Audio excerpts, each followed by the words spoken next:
by Roxy, Sophie, Daisy, and McKenna. Presented by Ramadan plus Sophie, the importance of achieving positive self-esteem throughout our adolescent years. Have you ever thought about how our society would operate if everyone looked the same, spoke the same, and acted the same? You may guess that overall, our community would be nothing but dull and lifeless, as no one brings originality into the picture. Now think about the many people in our world today. Have you ever thought about how each individual's distinct identity plays a role in the diversity of our society? Diversity is a part of beauty. Everyone was meant to look different, speak differently, and act differently. If personal identity is one of the main purposes of life, then why do people constantly deny their own? McKenna explains a particular situation in which people reject the idea of loving yourself, finding the beauty within everyone, and focusing strictly on the amazing pieces of life rather than the negatives. I'm Awesome by McKenna Cusick. My eyebrows look so bad today, my friend said while looking at herself in the mirror in my small middle school bathroom. My teeth are so crooked, continued another friend. My acne is so bad, said the girl closest to the wall. The bathroom smelled like soap and toilet water. The air from the bathroom felt like it had been breathed by 1,000 people. I stood close to the dark green door that clashed with the newly painted lime green floor. I was looking at my semi-new friends doing their usual routine of standing in front of the 2 small mirrors and talking about themselves as if they weren't worth the dirt under my nails. The words they spoke just hung in the air like clothes out to dry. I stood there awkwardly, not sure what to say next. I let the silence consume the moment, and then finally the awkwardness took over. I blurted out, "I look awesome today," and everyone's eyes turned on me. I could feel the pink rising in my cheeks, and I just hoped they couldn't see it. The girls looked me over from my yoga pants that were too short for my long legs to my non-matching Valentine's Day themed socks that was a whole 6 months away, to my crooked, messy ponytail and stained orange t-shirt. I remember seeing the confused expressions on my friends' faces, and when I gave myself a compliment instead of insult. As my friendship with these girls grew, the more bathroom mirror inspections occurred, and the more compliments I would give myself opposed to the insults the other girls felt they had to share. Every time I said something nice about myself, I could feel it becoming true, and it felt good to feel like my unique self. At the time, my friends weren't experiencing the same emotions I was feeling. One day, when a couple of my friends and I walked into the empty bathroom, I stood in front of the mirror and said again, "Wow, I look good today." However, that feeling faltered when one of my friends said, "God, McKenna, you have such a big ego, like seriously." When this comment was made, it felt like an insult. I didn't immediately shrink down to the size of a tiny pebble.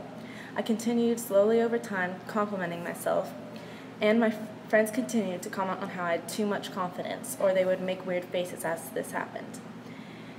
Ever so slowly, my confidence was shrinking until I asked myself, is it okay to be me? A few weeks later, when all the girls went to the bathroom to talk bad about themselves, I joined in. At first, it was hard to find things to talk about, but then, as time passed, I was able to notice things that weren't perfect about me, and I began to worry about them. What I didn't realize then was that I was becoming more and more insecure about what I looked like.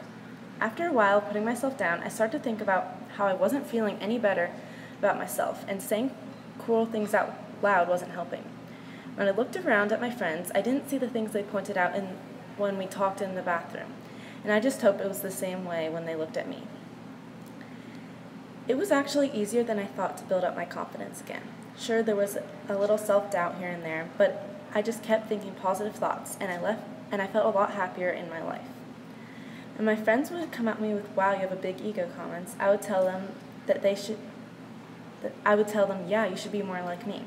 I also started complimenting my friends as well, and telling them that the things they were saying to themselves were not true. I'm not sure if it helped them in any way, but everyone seemed happy when I complimented them. My friends were all beautiful in different ways. I knew that, and I think they knew that too, but it was either deep down inside or they just didn't say it out loud. Everyone's hair looked like it was crying out of pain because of how much they brushed it. All their eyes were painted into murals of their own, with mascara, eyeshadow, and blush. Each girl had their nails grown out to the perfect length, and their lips were smooth with a faint shine of chapstick. Their outfits complemented each other's and matched all the way down to the socks. Their shoes were worn down just to the right amount to look active and still cute. These girls tried so hard to look amazing, but they had always been amazing, even without all the makeup and clothes, because they were beautiful on the inside with their personalities. The only really ugly thing about these girls were their low self-esteem and confidence. I know I felt a lot better about myself when I overcame the period of my life when I was unsure of myself. Furthermore, I did get the answer to the question, is it okay to be me? And the answer was yes, of course it's okay to be yourself. Always be yourself and don't let anyone tell you differently. A big ego is better than no ego in my opinion, and self-acceptance is very important in life. Thank you. 90% of all women want to change at least one aspect of their physical appearance. In our society, the age of women with self-esteem issues is lowering dramatically. In McKenna's snapshot, you get a glimpse into how hard it is to find your self-confidence within, and what hurdles you have to jump to obtain such an important quality some people never acquire. In the next snapshot, you hear about Sophie's challenges that she had to overcome regarding her confidence and self-esteem she gained after working hard to achieve her goals. I focused forward. I rotated my head left and right, panting to the beat of constant footsteps, sweat dripping from my body. People everywhere, lifting their long sticks in the humid air, blocking me from my road to victory. I tilted my head once again to see my friends perched at the top of a hill, peering down at the field. I bolted, running in a large circle trying to flee from the guard. I spun around heading the other direction and flicked the end of my stick towards the dry, yellow grass. I walked away, a smile hung from my temples and hands on my back from the other 7 girls surrounding me. I scored my first 2 goals that day. That one day filled me with extensive satisfaction as I proved myself triumphant. I had come far from the first day playing. I had come far from being the little girl with the boys' lacrosse stick and a timid frown on her face, knowing that she had no chance of succeeding. That was my impression of myself. I was unable to make friends with the team, and that I was incapable of being a necessity to them. I spent those first 2 weeks picking up the balls I would constantly spill and catapulting them as far as I was able. At the end of the season, I realized that this was just a temporary stage of development. I walked through the hazel-stained gate and down the cement steps into the glass doors to see nothing but familiar faces. I started towards a large table, also hazel-stained, which was covered with photos from either end. We all searched for our own print as we swung around to face our coaches, gesturing towards the steps outside. The whole group gathered together facing the 2 men before us. They sported a green collared shirt, one with dark jeans and Oxfords, the other with some shorts and vibrant athletic shoes. They began to deliver a speech, kind-heartedly, before they began to call us up one by one. A large amount of our success as a whole started with one decision. That decision was, should I play lacrosse or soccer? Charlotte made the right one, though. He began as he held out his hand for her. Charlotte, you are one of the most talented players we have, and as much as we would love to have you for another several years, I'm sorry to let you go. We are not just a talented athlete, you are a leader, and we hope you carry that with you for the rest of your life. He gave mentions to everyone on the team, and more began to receive their compliments and feedback. I waited. I started to wonder if it was just because he didn't have much to say about me, and if I didn't perform well enough to have much to say about. His spiels began to weaken and shorten as he got tired of giving speeches to each girl in front of him. I waited. Okay. He sorted through the folders in his hands. Okay, this girl impresses me still. I had coached many players who have never picked up a stick before and created great players over time. Girls come every year without having played lacrosse before and have picked up the game quickly. But Sophie, she picked up the skills the fastest I've ever seen anyone before.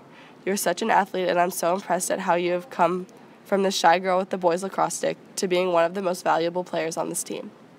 I grew a grin that covered my face so much you could barely see my eyes. I shuffled over to him and took my folder, shaking his tough hand. He remained giving awards as I returned to my seat on the concrete. I thought, daydreamed. This changed my whole perspective of myself. My esteem levels shot up to the point where I felt conceited and shallow. At the moment, I didn't care. I felt so much pride in myself, and for the first time, I felt needed and worthy. Never have I experienced that feeling since then. Everyone has the feeling that when they accomplish something, you are on top of the world. Everyone has also felt small, like they are not part of the world. It has been proven that achieving something in life can highly increase your self-esteem. It has also been proven that having a high self-esteem also improves your ability to achieve goals. Sophie's snapshot was a perfect sense of these feelings. Everyone has different goals: astronaut, find the love of your life, travel the world, or change the world. The one thing all these goals have in common are life happiness. Almost everyone's goal in life is to become happy. The next snapshot by Roxy is about finding your goals and doing what makes you happy. I looked out into the audience. I couldn't hold in my emotions anymore. My smile was so wide it hurt my mouth, but I didn't care, because this was my moment in the spotlight. Everyone's eyes were on me and I loved it. I wanted to live in this moment forever. I looked out into the crowd and everyone smiled and cheered me on. My butterflies were gone, and in this one moment I felt fully happy and complete. Even though I was pretending to be someone else, I had never felt fully myself than I did in that moment.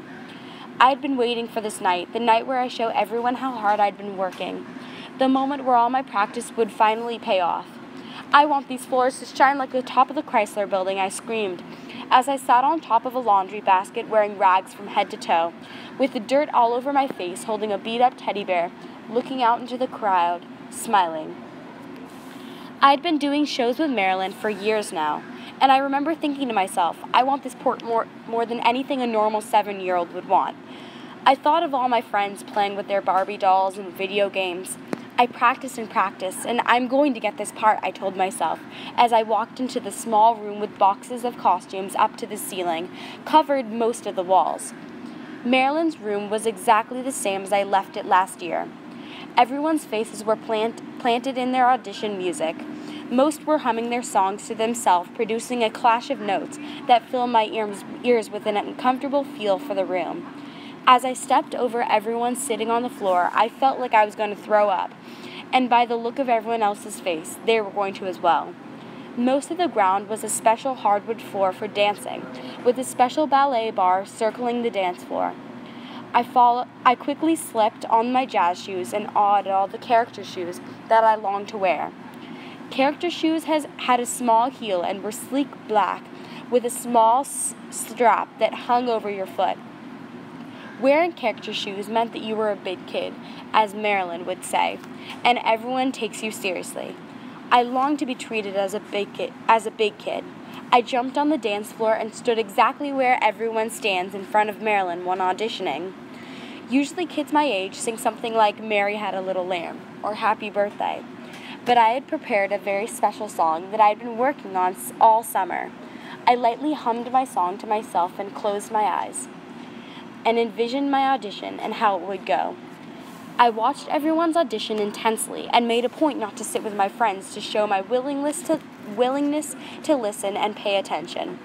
I didn't know you were auditioning. You totally gonna get Molly, a girl I didn't recognize, said when she came in late and sat down next to me. When Marilyn called my name, I got up and wiped my sweaty palms on my green corduroy pants. My freckled face was covered, lit up into a shade of red.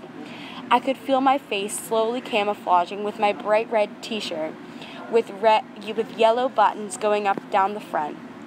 I looked down and tried to untuck my tie-dye socks from my pants to hide them underneath my pants, using my orange Crocs. When it was my turn to sing, I went up there and nailed it, according to my 7-year-old self. Having such an uplifting experience as I did performing as Molly changed my life and changed the way I look at myself today.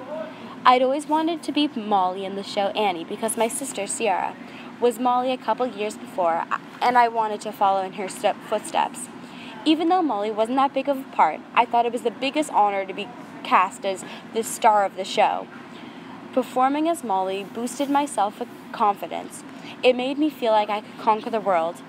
I wasn't just another girl playing with their Barbie dolls anymore. I found my calling. I felt found, complete almost. I finally found the thing that makes me truly happy and that I'm good at. I loved the concept that even though I was acting like an orphan in New York, I had never been more myself. Through all my practice, I found myself realizing that I had to find the real me before I could pretend to be someone else. It was such an eye-opening experience that I think really shaped the way I saw the hurdles that I would have to overcome. This hurdle seemed smaller, less scary. I truly think everything happens for a reason.